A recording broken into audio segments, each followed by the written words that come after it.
चले भाई, question number 9 जो मैं पहले वीडियो डाली हुई है उसके अंदर मैं वीडियो को डाल चुका हूँ। क्वेश्चन नंबर 8 पर बात करूँगा, लेकिन एक बात को आप ध्यान देना, क्वेश्चन नंबर 9 में और क्वेश्चन नंबर 8 में बिल्कुल आप लोगों से जो पूछ रहा है वो बिल्कुल सेम है। क्वेश्चन नंबर 8 और 9 बिल्कुल सेम है। सेम क्यों है सर? देखे इन पहले 9 को देखे, if the third term and 9 term of A P R 4 और -8 respectively, which term of A P 0। ठीक है, अब आप लोगों को जो गिवन है यहाँ पर बोला कि थर्ड टर्म तो है 4, थर्ड टर्म क्या 4 और नाइन्थ टर्म क्या -8 है, नाइन्थ टर्म क्या -8 है। तो यहाँ पर आना, अब an A P consist of 50 term, A P में टोटल टर्म तो 50 है, which third term is 12, third term तो क्या है 12 है, and last term is 106, last term is 106।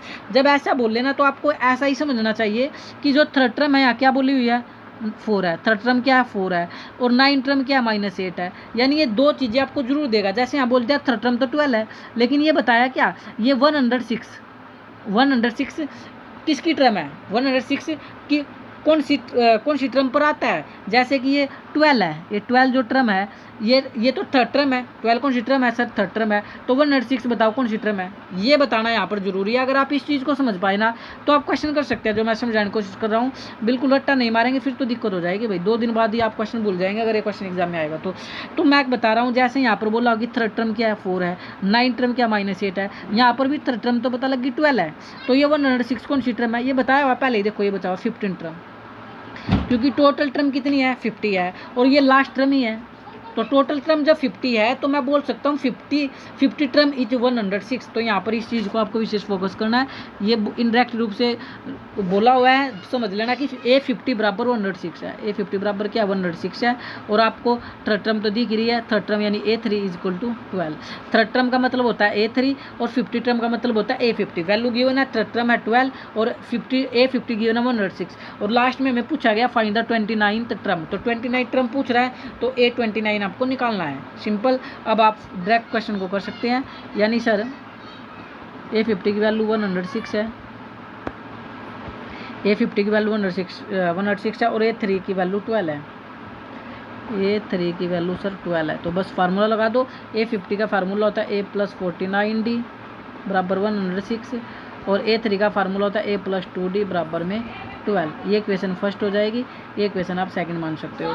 तो A50 का फार्मूला क्या होगा, एक कम A + 49D, और A3 का फार्मूला क्या होगा, एक कम 2D के साथ कम आएगा तो A + 2D, तो A + 2D बराबर में 12। तो साइन चेंज करो, ये माइनस और ये माइनस, तो प्लस माइनस तो ये कैंसिल हो जाएगा, 49D में से 2D जाएंगे तो 47D बचेगा भाई, और ये 106 में से 12 जाएंगे तो 94 बचेगा। अब यहाँ से D निकाल लो 96, और ये मल्टीप्लाई का जो 47 है डिवाइड में आ जाएगा, तो आप इसको कट कर लेना। चलो दोबारा ही कर लेते हैं अगली बार। D बराबर आ गया 94, मल्टीप्लाई का आ गया डिवाइड में, 47 दूनी 94 होता है अगर आपको पता हो तो D की वैल्यू 2 आ चुकी है। तो D की जो वैल्यू आई है ना आप लोगों की, या तो इक्वेशन फर्स्ट में रख दो या इक्वेशन सेकंड में रख दो। आसान सी इक्वेशन सेकंड है, A + 2D बराबर 12, A + 2D बराबर 12 यही रख दो। तो A + 2D की वैल्यू आई है 2 बराबर में 12, तो A 2 2 जा 4 बराबर में 12, तो A आ गया 12 प्लस का हो गया माइनस का, तो 12 में से 4 गया 8। तो आपके पास D भी आ चुका है और आपके पास A भी आ चुका है। अब जो मर्जी आपसे पूछ लो, आप आराम से निकाल सकते हो। हालांकि क्वेश्चन में क्या पूछा हुआ था अगर आपको पता हो, क्वेश्चन में 29th टर्म पूछी थी, फाइंड द 29 टर्म। तो 29 टर्म क्या होगी, 29 टर्म आपकी क्या होगी आपसे पूछा हुआ है, तो आप आराम से निकाल लो। 29 टर्म पूछने का मतलब क्या है, A29 आपको निकालना। तो फार्मूला क्या होगा, A + 28D, A + 28D। A की वैल्यू आप लोगों ने निकाल ली है, A की वैल्यू 8 है, D की वैल्यू 2 है। A की वैल्यू 8 है प्लस D की वैल्यू सर 2 है, तो रख दो। मल्टीप्लाई का रिलेशन है इसलिए मल्टीप्लाई कर दिया, 8 और 28 दूनी 56, 56 में 8 जोड़ेंगे तो 64, 56 में 8 जोड़ेंगे तो 64, तो आपका डायरेक्ट आंसर आ जाएगा। होपफुली क्वेश्चन आपको ये समझ आया होगा। अगर क्वेश्चन आपको ये समझ आ रहा है तो चैनल को लाइक शेयर और सब्सक्राइब जरूर कर लें। जय हिंद, जय भारत।